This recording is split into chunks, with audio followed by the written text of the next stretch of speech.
Capítulo 15. Honra en el hogar. La esposa. No son solo los hijos en hogares bajo autoridad, sino también la esposa. Hablamos en un capítulo anterior sobre la importancia de que la esposa honre a su esposo. Una vez más, como con los hijos, la otra cara de la moneda es cierta. Honrar a tu esposa. Pedro dice: vosotros, maridos, igualmente, vivid con ella sabiamente, dando honor a la mujer como a vaso más frágil. Primera de Pedro 3:7. Pedro afirma concretamente que se debe honrar a la esposa.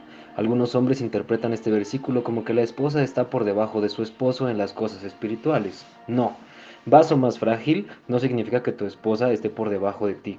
Solamente significa que ella no puede hacer tantas abdominales como tú. La fuerza física de la mujer promedio es menor que la del hombre promedio. La nueva versión internacional expresa este versículo, tratando cada uno a su esposa con respeto, ya que como mujer es más delicada. Somos compañeros igualitarios, coherederos de la herencia de la gracia. Sin embargo, en la parte final de este versículo vemos una afirmación sorprendente y notable que tiene que ver con la oración contestada. Si un esposo deshonra a su esposa, sus oraciones no serán oídas. ¡Wow! Eso da que pensar. Esa es una vida desgraciada para cualquiera. Simplemente piense que la sala del trono no escuchará sus oraciones, sus palabras ni siquiera llegarán a los oídos de Dios si deshonra usted a su esposa.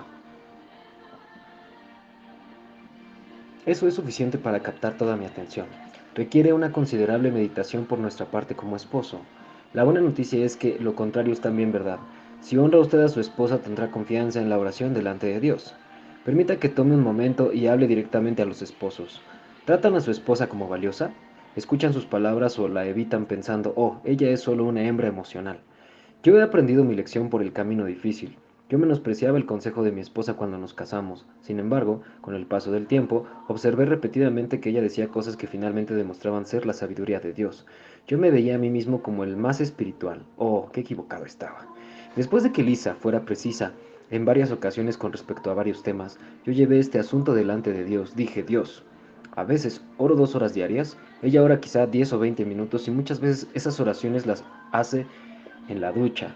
Yo estaba equivocado también en esto. Mi esposa vive una vida de oración y tiene comunicación regularmente con Dios en la vida cotidiana, algo que yo aprendí a hacer más adelante. Continué. ¿Por qué ella tiene razón con tanta frecuencia en asuntos importantes y yo estoy equivocado? La respuesta del Señor fue inmediata. Hijo, dibuja un círculo en un papel. Lo hice. Ahora pon cruces en todo el interior del círculo. También hice eso. Él continuó, ahora traza una línea en el medio del círculo, creando así dos mitades. Notarás que apenas el 50% de todas las cruces están en la mitad del círculo y el resto están en la otra mitad. Yo dije que sí, lo reconocí. Entonces el Señor dijo, las cruces representan mi sabiduría y consejo, la información que necesitas para tomar decisiones sabias. El círculo es uno, pero está dividido en dos mitades. Tú eres una mitad y Lisa es la otra. Los dos son una sola carne, representando al círculo completo, aunque sigan siendo individuos representados por cada mitad del círculo, pero el círculo no está completo si solo miras a tu mitad. Él continuó, notarás que la mitad de la sabiduría y el consejo están situados en el lado de tu esposa, Lisa, y la otra mitad está de tu lado. Tú has estado tomando todas tus decisiones familiares basándote en la mitad de la información que necesitas de mí, solamente tu lado. No has estado recibiendo mi información del lado de ella. Yo te daré a ti información necesaria y también a ella, pero como líder sabio debes aprender a recibir de Lisa lo que yo le muestro a ella y hablar juntos del asunto antes de tomar la decisión final como líder del hogar. Solamente ese encuentro con Dios cambió totalmente mi vida matrimonial. Entonces comprendí que cuando yo era un hombre soltero era el círculo completo y ahora, como hombre casado, al ser una sola carne con mi esposa, ya no podía seguir viviendo de la manera en que lo hacía cuando era soltero. El vaso más frágil.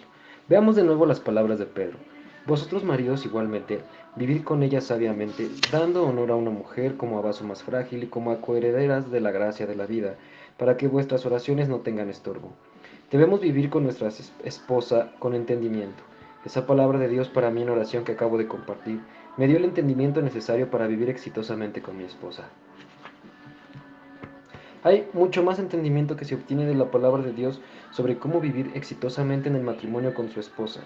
Muchos divorcios podrían haberse evitado si los hombres solamente se tomaran tiempo para buscar la sabiduría en cómo las mujeres difieren de los hombres. Si toma usted lo masculino y lo femenino y lo une, obtendrá el reflejo completo de la imagen de Dios. Oh sí, no puede usted ver la naturaleza de Dios solamente en el hombre, ni solamente en la mujer. ¿Cómo sabemos esto? La Escritura nos dice, y creó Dios al hombre, humanidad o seres humanos, a su imagen. A imagen de Dios lo creó. Varón y hembra los creó. Génesis 1:27, paréntesis del autor. Dios lo creó a él a su imagen, pero él se deletrea varón y hembra. La Escritura menciona específicamente que son necesarios el varón y la hembra para darnos la representación de la humanidad, y la humanidad es creada a imagen de Dios. Por esta razón, Pablo afirma, pero en el Señor ni el varón es sin la mujer, ni la mujer sin el varón. 1 Corintios 11:11. De regreso a las palabras de Pedro, lo oímos decir que el hombre debe honrar a su esposa de dos maneras. Primero, como a vaso más frágil y segundo, como coheredera en la gracia de la vida. Hablemos brevemente de la primera. ¿Debemos honrar a nuestra esposa como a vasos más frágiles? Esto significa que la tratamos como señora. Esta enseñanza se aplica también a las cosas sencillas, como abrirle la puerta para que entre ella primero, acercarle la silla en el restaurante para que se siente, protegerla de personas groseras y demás, ya que el esposo es la cabeza del hogar. Deberíamos preferir a nuestra esposa. Eso significa que si usted tiene el dinero suficiente para comprar solamente un nuevo traje para una ocasión especial, demuestre que la valora, insistiendo en comprar un nuevo traje para ella, en lugar de para usted. A la hora de escoger un lugar de vacaciones, si ella quiere ir a un lugar y usted a otro, vayan donde ella escoja. Conducir en el reino es servir, no dominar. Como esposo, la única ocasión en que sus decisiones deberían sobrepasar el deseo de su esposa es cuando esté usted seguro de que esa es la mejor opción para ella, para la familia o para el reino de Dios. De otro modo, prefiera siempre los deseos de ella. Esta es una razón por la cual usted es líder sobre ella, para entregar su vida por ella. Esto es honrar a su esposa y será usted bendecido y recompensado, y sus oraciones no serán estorbadas. Coheredera. Según Pedro, la otra razón concreta por la cual debemos honrar a nuestras esposas es que ella es coheredera en la gracia de la vida. Esto significa que ella es igual en su posición delante de Dios. Usted no tiene ventaja ante Dios porque sea un hombre. Algunos creen la mentira de la superioridad del varón en lo profundo de su corazón y eso es ridículo. Esa mentira fue concebida por hombres chauvinistas que un día estarán delante del trono de Dios y rendirán cuentas. Se ha vuelto obvio para mí en casi 20 años de ministerio itinerante junto con el estudio de la Escritura que el favor de Dios es retirado de familias o hombres. De hecho, encontrará usted opresión espiritual, pesadez y atadura en esos lugares. Necesitamos hacernos algunas preguntas. En algunas iglesias, ¿por qué las mujeres no son incluidas en los tiempos de liderazgo, en los equipos de liderazgo? ¿Por qué no se permite a las mujeres ministrar los domingos en la mañana? ¿Por qué las mujeres no son incluidas en los equipos pastorales de ciertas iglesias? ¿Por qué en el liderazgo solamente tenemos las voces de los padres en lugar de las voces de las madres? Una iglesia sin la voz de una madre no es diferente a una familia sin una madre. Solamente con un padre para criar a los hijos puede hacerse, pero se pierde una influencia muy importante y los hijos sufren. En familias en que las madres han muerto trágicamente o posiblemente se han ido del hogar, Dios le da gracia al hombre para criar hijos sanos. Sin embargo, cuando las iglesias rechazan las voces de las madres, falta la gracia porque la iglesia ha rechazado la sabiduría de Dios. Puede que usted afirme, pero la Biblia dice que un líder tiene que ser esposo de una sola mujer. Hablemos de lo que Pablo escribe. Pero es necesario que el obispo sea irreprensible, marido de una sola mujer. 1 Timoteo 3:2. Esta afirmación es sin duda concreta en cuanto a género, no neutral en cuanto a género. Un líder debe tener una sola mujer, sin embargo, debemos pensar lo que se está diciendo a la luz de toda la Escritura. Pablo escribe a personas que estaban acostumbradas a leer pasajes del Antiguo Testamento.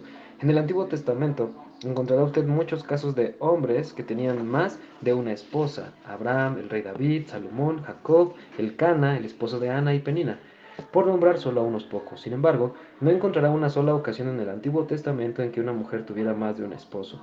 No era costumbre ni tampoco se permitía, pues era contrario a la ley. Por tanto, porque Pablo tendría que escribir que una mujer debe tener un solo esposo a fin de ser líder eclesial. Eso no sería necesario. Puede que usted piense que lo estoy llevando a un extremo. Sin embargo, si hemos de adherirnos tan estrictamente a la letra de sus palabras, entonces tendríamos que eliminar a los hombres solteros de posiciones de liderazgo en la iglesia, porque ellos tampoco son esposos de una sola mujer. Si ese fuera el caso, Pablo se habría eliminado a sí mismo de ser un líder en la iglesia, lo cual es ridículo. Algunos de nosotros hemos sido muy estrechos de mente en esta área. No se trata de género, se trata del llamado y el don de Dios en la vida de una persona. Los hombres que han desalentado a su esposa o a las mujeres en su iglesia de ministrar en sus llamados han cerrado en gran parte las ventanas del cielo sobre sus hogares y ministerios. Sí, puede haber áreas de bendición, pero la bendición completa del cielo se perderá. El cuerpo de Cristo ha estado mutilado debido a la deshonra mostrada hacia las mujeres. Sin embargo, la buena noticia es esta: no se quedará de esa manera, porque el profeta Joel y el apóstol Pedro anunciaron, por el Espíritu de Dios, la plena restauración de las mujeres en el ministerio en los días finales de la iglesia. Aquellos hombres afirmaron: y en los postreros días, dice Dios, derramaré de mi espíritu sobre toda carne, y vuestros hijos y vuestras hijas profetizarán, vuestros jóvenes verán visiones y vuestros ancianos soñarán sueños. Y de cierto sobre mis siervos y sobre mis siervas, en aquellos días derramaré de mi espíritu y profetizarán. Hechos 2, del 17 al 18. Observe que tanto hombres como mujeres proclamarán la palabra de Dios. Esto también es anunciado por el salmista. El Señor daba palabra. Había grande multitud de las que llevaban buenas nuevas. Salmo 68:11. ¿Quiénes son concretamente quienes proclamaban la palabra de Dios? El salmista no se enfoca en hombres y mujeres, sino concretamente en las mujeres. La Nueva Versión Internacional expresa: el Señor ha emitido la palabra y millares de mensajeros la proclaman. Las mujeres han de proclamar la palabra de Dios, y no solo a otras mujeres, sino también a los hombres. Vemos esta verdad confirmada por Jesús. ¿No es interesante que la primera evangelista fuese María Magdalena? Jesús mismo fue aquel que la comisionó. Leemos: Jesús le dijo: no me toques, porque aún no he subido a mi Padre. Mas ve a mis hermanos y diles: subo a mi Padre y a vuestro Padre, a mi Dios y a vuestro Dios. Fue entonces María Magdalena para dar a los discípulos las nuevas de que había visto al Señor y que Él le había dicho estas cosas. Juan 20, del 17 al 18. Demos un paso más. Si va usted al Evangelio de Lucas, descubrirá que María fue la principal oradora. Jesús la envió no solo a ella, sino también a un grupo de mujeres a proclamar la resurrección del Señor a los apóstoles. Leemos: Era- eran María Magdalena y Juana y María madre de Jacobo, a las demás y las demás con ellas, quienes dijeron estas cosas a los apóstoles. Capítulo 24, versículo 10. Por tanto, las mujeres proclamaron la palabra de Dios a hombres y Jesús fue quien las envió. ¿No es interesante que la primera en hablarles a otros, tanto hombres como mujeres, en el templo de la llegada del Mesías fuera Ana, la profeta? Simeón fue el primero en hablar a José y María, pero la primera en hablar a multitudes en el templo fue Ana. Leemos: presentándose en la misma hora, daba gracias a Dios y hablaba del niño a todos los que esperaban la redención en Jerusalén. Lucas 2:38. ¿No es interesante que Felipe tuviera 4 hijas que proclamaban la palabra del Señor? Leemos: este tenía 4 hijas, doncellas que profetizaban. Hechos 21:9. Ellas proclamaban bajo inspiración divina la palabra del Señor. ¿Cómo podemos cumplir la gran comisión si más de la mitad del cuerpo de Cristo no es honrado para que cumpla con su llamado? Cuando los hombres alimentan el llamado de Dios en las vidas de sus esposas, recibirán una gran recompensa. Yo lo he visto en mi propia vida. Nota: hay un par de pasajes en el Nuevo Testamento que a primera vista parecerían contradecir lo que estoy escribiendo. Una vez más, esos pasajes necesitan estudiarse para saber cuál era la intención de lo que se está escribiendo, y el propósito de este libro no es profundizar en ese tema. Sin embargo, hay excelentes recursos disponibles de respetados líderes que han estudiado cuidadosamente esos pasajes, uno de los cuales es ¿Por qué no la mujer?, de Loren Cunningham y David Joel Hamilton. Mi esposa. A Lisa le tuvieron que quitar un ojo cuando tenía 5 años de edad. Tenía una enfermedad llamada blastoma retinal, que en palabras sencillas es cáncer de la retina. En todos sus años de estudios y hasta el día de hoy, ella lleva una prótesis en la cuenca de su ojo derecho. Como probablemente podrán imaginar, en la escuela la ridiculizaban y se burlaban de ella. Algunos de los apodos que sus inmaduros compañeros de clase le pusieron eran cíclope y un ojo. Hubo ocasiones en que ella se iba corriendo a su casa en medio del día llorando. Su madre sabiamente la alentó a someterse fuerte y no hacer caso a los gamberros, pero aún así seguía doliendo. En la secundaria, Lisa descubrió 2 clases obligatorias para graduarse que la aterraban y la desafiaban más que ninguna. Una de ellas era comunicación y la otra era escribir a máquina.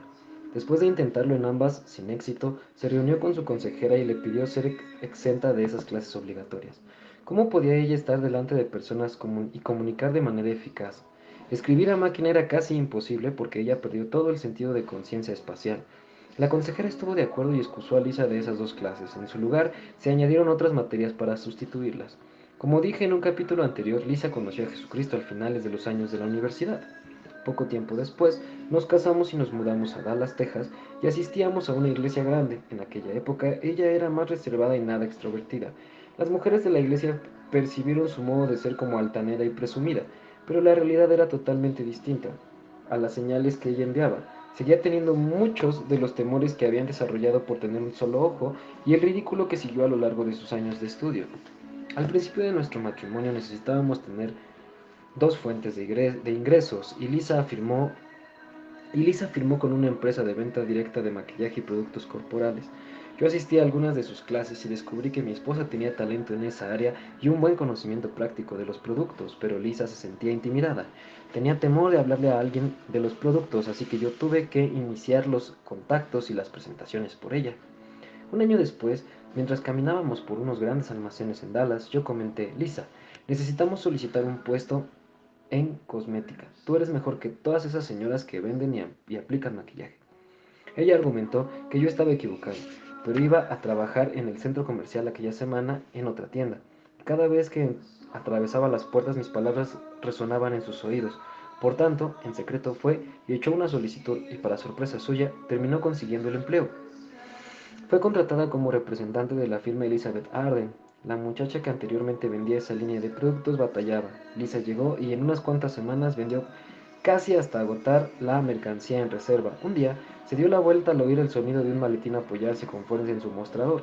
Era un ejecutivo de la empresa quien le dijo: Nos vamos a almorzar, Lisa. Ya no te quedas más tiempo aquí. A petición de él, Lisa fue entrevistada y ascendida a coordinadora de contabilidad, lo cual significaba que supervisaba 16 tiendas en la zona de Dallas y Fort Worth, y una en Nuevo México y otra en Oklahoma. En menos de 2 años, ella fue ascendida de nuevo a representante promocional de la empresa y le dieron un área de 8 estados de la nación. Recibió un gran aumento de salario junto con algunos beneficios significativos, entre los cuales se incluían un auto totalmente nuevo de la empresa, un Ford Thunderbird. Adivina quién llegó a montarse en el auto y a veces a conducirlo. ¿Y quién se benefició también de su aumento de salario? Pues yo. Se llama recompensa de la honra. Un par de años después nos mudamos a Florida, donde yo acepté el puesto de pastor de jóvenes en una iglesia muy grande. Después de varios meses, les dije a nuestros jóvenes que Lisa les estaría ministrando en mi lugar la semana siguiente. Yo podía ver que el Señor había puesto muchas cosas en Lisa, y ella podía comunicar y enseñar bien en casa. Yo sabía que ella podría hacer lo mismo delante de un gran grupo de personas. No es necesario decir que mi anuncio se encontró con una considerable resistencia. No de los jóvenes, de Lisa. Durante toda la semana ella me estuvo diciendo: No puedes hacer que haga eso. Yo no puedo hablarles a los jóvenes. No tengo nada que decir. Yo solamente le aseguraba que sí tenía y que Dios la ayudaría a hacerlo. Yo veía el don en ella y no quería que se quedara latente.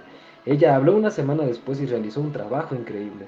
Los jóvenes se emocionaron mucho cuando la oyeron, y yo hice lo mismo unas cuantas veces más en los meses siguientes. Cada ocasión fue recibida con la misma resistencia y cada vez ella argumentaba: Ya les he predicado todo lo que sé. Yo me reía y decía: Yo hago eso cada semana y tengo que depender de Dios cada nueva semana. Eso no parecía consolarla mucho. Sin embargo, cada vez que ella hablaba su discurso se iba enriqueciendo cada vez más. Los jóvenes la querían. Después de que nuestro pastor nos lanzara al ministerio que tenemos ahora, yo comencé a hacer lo mismo. Cuando iba a comunidades y hablaba en conferencias pequeñas, anunciaba periódicamente, sin consultar con Lisa, que ella se haría cargo de la siguiente sesión. La primera vez que hice eso, Lisa se molestó tanto que me mantuvo despierto la mitad de la noche. No puedo creer que tú me ofrecieras voluntaria para hacerme cargo de tu sesión. Esto no es nuestro grupo de jóvenes, sino una conferencia fuera de la ciudad. No lo voy a hacer, lo harás tú. Luego me preguntó que había compartido yo en mi sesión, porque ella se había quedado en la habitación para acostar a nuestros hijos. Cuando yo se lo conté, ella dijo: Predicaste mi único mensaje en tu sesión esta noche. ¿Qué se supone entonces que voy a compartir yo mañana? Yo simplemente contesté: Cariño, hay mucho que Dios te ha enseñado y esas personas necesitan oírlo. Ella siguió argumentando hasta las 3 de la mañana. Finalmente yo comencé a reírme y dije: Cariño, hablarás a las 9 de la mañana y quedan solo 6 horas, así que es mejor que te duermas. En efecto, a la mañana siguiente, Lisa lo hizo estupendamente. Su mensaje fue increíble y las personas lo recibieron maravillosamente. Yo continué haciendo eso en varias ciudades y ella seguía administrando con más poder. Permita ahora que diga algo. Eso no significa que fuera fácil para ella. La primera vez que ella habló delante de una audiencia mezclada de personas universitarios y profesionales, un pequeño porcentaje de los hombres presentes se pusieron en pie haciéndose notar y se fueron, negándose a escuchar a una mujer enseñar. Comprenda que en ese momento Lisa quiso unirse a ellos e irse también.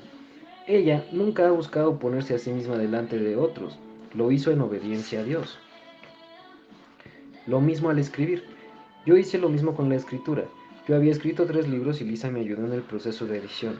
Yo reconocía que ella tenía talento para escribir y mi tercer libro, La trampa de Satanás, se convirtió en un éxito de ventas nacional. Yo me acerqué al editor y comenté, mi esposa tiene un mensaje sobre cómo Dios la liberó del temor y el control en ciertas áreas de su vida. Debería usted hablar con Lisa acerca de un libro, pero no lo haga por medio de mí, vaya directamente a ella. Unas semanas después el editor vino a nuestra casa, pero sin saberlo Lisa.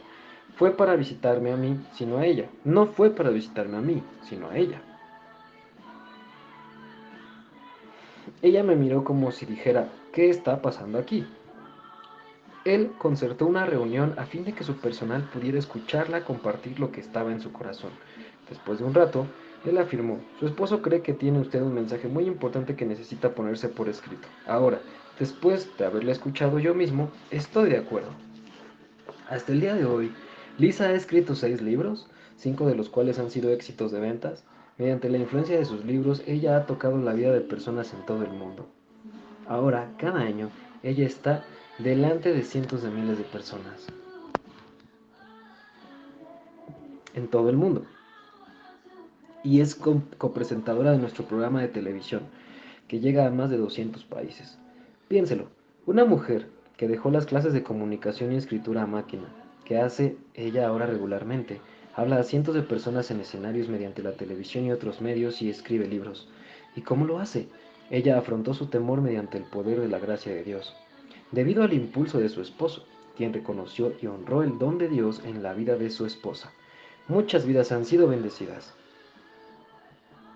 Por tanto, ¿qué sucedería si todos los esposos en la iglesia comenzaran a honrar a sus esposas? ¿Cuál ha sido mi recompensa por haber honrado a mi esposa? Ha habido tantas que sería imposible enumerarlas todas. La vida de Lisa ha prosperado en todos los niveles y no solo en el ministerio. Cuando alguien es liberado, es verdaderamente libre. Al igual que yo creí que la gracia de Dios abrió puertas para Lisa, ahora su don ha hecho lo mismo para mí. Muchas puertas importantes se me han abierto en todo el mundo a causa de Lisa.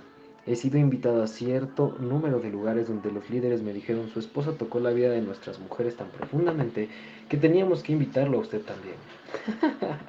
Otra recompensa es el hecho de que yo vivo con una mujer satisfecha. Cuando alguien no está viviendo en el llamado de Dios en su vida, tiene pesadez o angustia en su corazón, porque no está dando expresión a aquello para lo cual Dios lo creó. Esa persona está abrumada. Sin embargo, cuando usted está en la voluntad de Dios, Jesús dice que su carga es ligera. Mateo 11, del 28 al 30.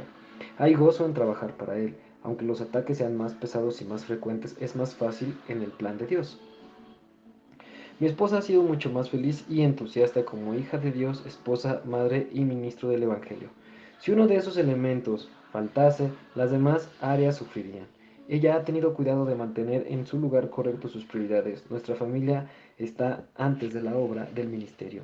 Ya ha habido una gracia increíble en la familia para que ella pudiera viajar y cumplir con su llamado. Nuestro matrimonio nunca ha sido tan pleno, ni nuestro amor tan fuerte como lo es al obedecer el llamado de Dios en nuestra vida. Otra recompensa que creo que es la más grande es los cientos de miles de vidas que son impactadas para la eternidad como resultado de que Lisa ministre la palabra de Dios. Un día tendremos el privilegio de ver la magnitud de los efectos de su labor cuando estemos ante el trono de Dios. Un día les pregunté a mis hijos, muchachos, ¿consideran los frecuentes viajes de su mamá y su papá para ministrar como algo negativo? ¿Consideran que nos están apartando de ustedes o lo consideran positivo? Como la parte que ustedes ocupan en el ministerio, sembrar a su mamá y su papá en la vida de las personas necesitadas de todo el mundo. Mi hijo mayor fue el primero en hablar. Papá, lo vemos como nuestra parte del ministerio. Es nuestra manera de tocar vidas de personas para el reino de Dios. Los otros 3 muchachos estuvieron de acuerdo. En aquel momento Lisa y yo nos miramos el uno al otro con mucho gozo. Comprendimos lo grande que es la gracia de Dios sobre sus siervos que sencillamente le obedecen. Nuestros muchachos recibirán una gran recompensa no solo en esta vida, sino también en el trono del juicio de Cristo. Qué increíble es ver la recompensa de la honra. Nosotros No la vimos al principio, pero nos ha alcanzado, tal como promete la palabra de Dios. Acontecerá que si oyeres atentamente la voz de Jehová tu Dios, para guardar y poner por obra todos sus mandamientos que yo te escribo hoy, y vendrán sobre ti todas estas bendiciones y te alcanzarán si oyeres la voz de Jehová tu Dios. Deuteronomio 28, 1 y 2. No honramos solamente para obtener una recompensa, honramos porque es el corazón de Dios y es nuestro deleite. Sin embargo, la recompensa es más segura que la semilla que da su fruto. Las recompensas siguen a la verdadera honra. Por tanto, esposos, no lo pospongan, honren a su esposa como modo de vida. La recompensa que Dios tiene que darles por medio de ella es más de lo que pueden imaginar.